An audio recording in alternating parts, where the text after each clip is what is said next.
जंगल के बीचों बीच पांचों बहनों को बांध कर रखा गया है, वो भी लोहे की जंजीरों से।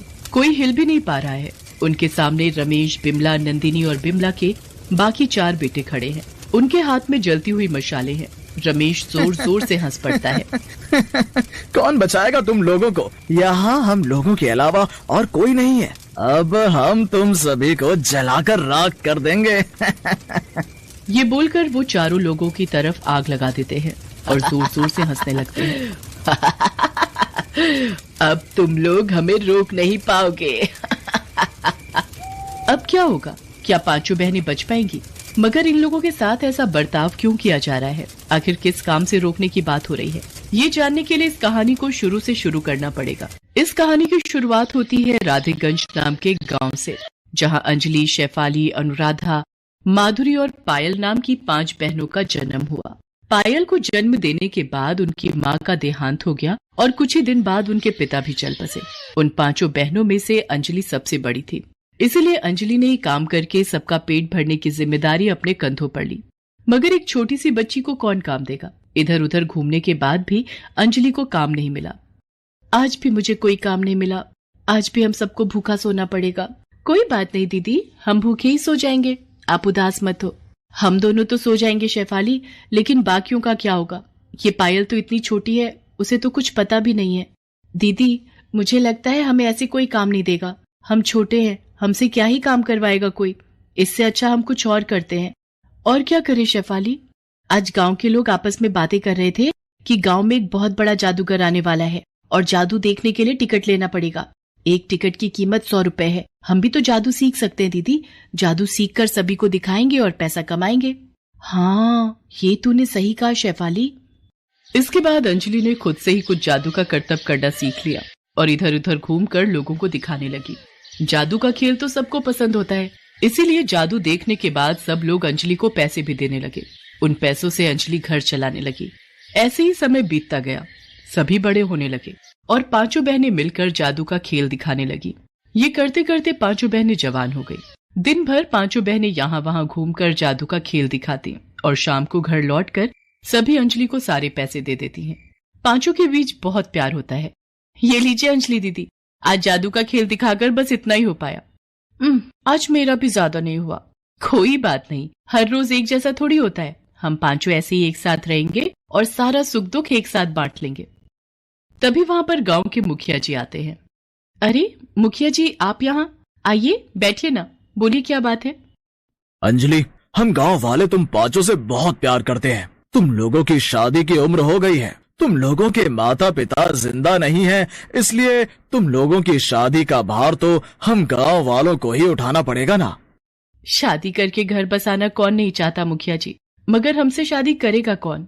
वही तो बताने आया हूँ। मेरे पास तुम लोगों के लिए एक रिश्ता है। यहाँ से बहुत दूर एक गांव है रतनपुरा। वहाँ बिमला नाम की एक औरत रहती है। उनके 5 बेटे और एक बेटी है। अपने 5 बेटों के लिए वो लड़कियां ढूंढ रही है। अगर तुम लोगों की सहमति हो तो मैं बात आगे बढ़ाऊं। सहमति तो है मुखिया जी, मगर हम यहाँ वहाँ जादू का खेल दिखाकर किसी तरह गुजारा करते हैं। हम दहेज कहाँ से देंगे? अरे उसकी चिंता तुम मत करो, हम गांव वाले चंदा जमा करके दहेज का इंतजाम कर लेंगे। मुखिया जी शादी की बात आगे बढ़ाते हैं। बिमला को 5 लड़कियां पसंद आती हैं। वो दहेज में 5 लाख रुपए की मांग करती है। मुखिया जी मान जाते हैं और सभी गांव वाले मिलकर दहेज का सारा पैसा बिमला के हाथों में दे देते हैं। 5 बहनों की शादी हो जाती है और वो ससुराल चली जाती हैं। आज मेरा सपना सच हो गया। आज हम 5 को एक घर मिल गया। लेकिन अंजलि की खुशी ज्यादा दिन टिकी नहीं। 2-3 दिन बाद से ही 5 बहनों पर अत्याचार शुरू हो गया। बिमला 5 से घर के सारे काम करवाने लगी। उनकी ननद नंदिनी भी 5 पर हुकूमत करने लगी। ए भाभी, मेरे कपड़े धो देना। और वो सबसे छोटी वाली, क्या नाम है तुम्हारा? मेरा नाम पायल है। हाँ पायल, इधर आओ, मेरे पैर में दर्द हो रहा है, मेरे पैर दबा दो। वो 5 बस यही करने लगी। अंजलि का पति रमेश भी अंजलि को मारने पीटने लगा। सिर्फ रमेश ही क्यों, रमेश के चारों भाई ऐसा ही बर्ताव करने लगे। मगर अंजलि को पता है कि वो लोग अभी गांव वापस नहीं जा सकती, क्योंकि गांव वालों ने बड़ी मुश्किल से उन लोगों की शादी करवाई है। इसीलिए वो लोग सब कुछ चुपचाप सहने लगी। ऐसे ही 1 साल बीत गया। एक दिन शाम को बिमला, नंदिनी और बिमला के 5 बेटे एक कमरे में बैठकर आपस में बातें कर रहे होते हैं। अंजलि कमरे में बाहर से सब कुछ सुनने लगती है। 1 साल हो गया है शादी को, अब इन लोगों को खत्म करने की बारी आ गई है। कल रात को करेंगे माँ, जब ये सब सो रही होंगी तब इन लोगों का काम तमाम कर देंगे। हाँ, तभी तो भैया लोगों की फिर से शादी होगी और घर में दहेज का खूब ढेर सारा पैसा आएगा। ये सुनने के बाद अंजलि को सब कुछ पता चल जाता है कि ये लोग हर साल नई नई शादियां करते हैं और दहेज के पैसों से ही घर चलाते हैं। कमरे के अंदर से बिमला कहती है, मगर ये काम करेंगे कब? अंजलि डर जाती है। वो तुरंत अपनी बाकी बहनों को ये बात बताती है और उसी रात चुपके से उस घर से 5 बहनें भाग जाती हैं। भागते भागते वो एक जंगल में पहुंच जाती हैं। अंजलि दीदी, हमने क्या सोचा था और क्या हुआ? हम तो बस एक घर चाहते थे। वही तो, पता नहीं अब क्या करेंगे। गांव वापस भी नहीं जा पाएंगे और इन लोगों के सामने भी नहीं जा सकते, नहीं तो ये लोग हमें मार डालेंगे। इससे अच्छा हम खुद ही आत्महत्या कर लेते हैं, सारा दुख खत्म हो जाएगा। ये बात बोलते ही वहां हवा चलने लगती है, पेड़ पौधे सब कुछ हिलने लगते हैं और उन लोगों के सामने एक पिशाचिन प्रकट होती है। इस जंगल में ये काम गलती से भी मत करना, नहीं तो मेरी तरह इस जंगल में ही हमेशा हमेशा के लिए भटकती रहोगी। मैं तुम लोगों को जानती हूँ, तुम सब बहुत अच्छी हो, मैं तुम लोगों की मदद कर सकती हूँ। मदद? कैसी मदद? तुम लोगों को जादुई खेल दिखाती थी ना, मैं तुम लोगों को असली जादुई शक्ति दे सकती हूँ, जिससे तुम लोग उन शैतानों से बदला ले सकती हो। हाँ, हमें चाहिए जादुई शक्ति। ठीक है अंजलि, तुम सबसे शक्तिशाली बनोगी। शेफाली, तुम आग से ज्वाला निकाल सकोगी। अनुराधा, तुम पानी निकाल सकोगी। माधुरी, तुम जितनी मर्जी लंबी हो सकोगी। और पायल, तुम एक चुटकी में कहीं भी पहुंच सकोगी। ये बोलकर वो पिशाचिन गायब हो जाती है। 5 में जादुई शक्ति आ जाती है। तो चलो अब उन लोगों से बदला लेते हैं। पता नहीं उन लोगों ने कितनी सारी लड़कियों का सर्वनाश किया है, अब और नहीं करने देंगे।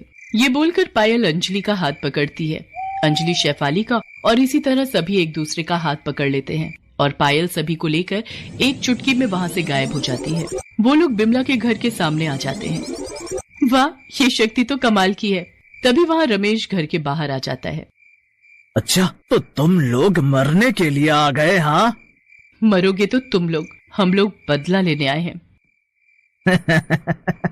जरा पीछे मुड़कर तो देखो। 5 मुड़कर देखती हैं और तभी बिमला, नंदिनी और बाकी 4 लड़के एक एक डंडा लेकर उन लोगों के सिर पर मारते हैं। वो लोग बेहोश हो जाती हैं। 5 को जब होश आता है तब वो सब देखती हैं कि उन लोगों को जंगल के बीचों बीच बांध कर रखा गया है, वो भी लोहे की जंजीरों से। कोई हिल भी नहीं पा रहा है। उनके सामने रमेश, बिमला, नंदिनी और बिमला के बाकी 4 बेटे खड़े हैं। उनके हाथ में जलती हुई मशालें हैं। रमेश जोर जोर से हंस पड़ता है। कौन बचाएगा तुम लोगों को? यहाँ हम लोगों के अलावा और कोई नहीं है। अब हम तुम सभी को जलाकर राख कर देंगे। ये बोलकर वो लोग चारों तरफ आग लगा देते हैं और जोर जोर से हंसने लगते हैं। अब तुम लोग हमें रोक नहीं पाओगे। मगर उन लोगों को क्या पता था कि अब इन 5 बहनों में जादुई शक्तियां हैं। अनुराधा तभी मुंह से पानी निकालकर आग बुझा देती है। वो लोग चौंक जाते हैं। अंजलि अपनी शक्ति का इस्तेमाल करके लोहे की जंजीर तोड़ देती है और बाकियों की जंजीर भी तोड़ देती है। अरे बाप रे, ये लोग तो चुड़ैल हैं, भागो भागो। वो लोग भागने लगते हैं और जंगल में खो जाते हैं। इन लोगों को मैं ढूंढ कर लाती हूँ। माधुरी बहुत लंबी हो जाती है। इतनी लंबी होने के कारण वो आसानी से बिमला, नंदिनी और बाकियों को ढूंढ निकालती है और सभी को एक पेड़ के साथ बांध देती है। अब देखो मेरा कमाल। ये बोलकर शेफाली अपने हाथों से आग निकालती है और उस आग में सभी जलकर राख हो जाते हैं। 5 बहनों को इंसाफ मिलता है। वो लोग बहुत खुश होती हैं। ये लोग अब और किसी भी लड़की का सर्वनाश नहीं कर पाएंगे। इसके बाद 5 बहनें जंगल में शांति से बस जाती हैं और खुशी खुशी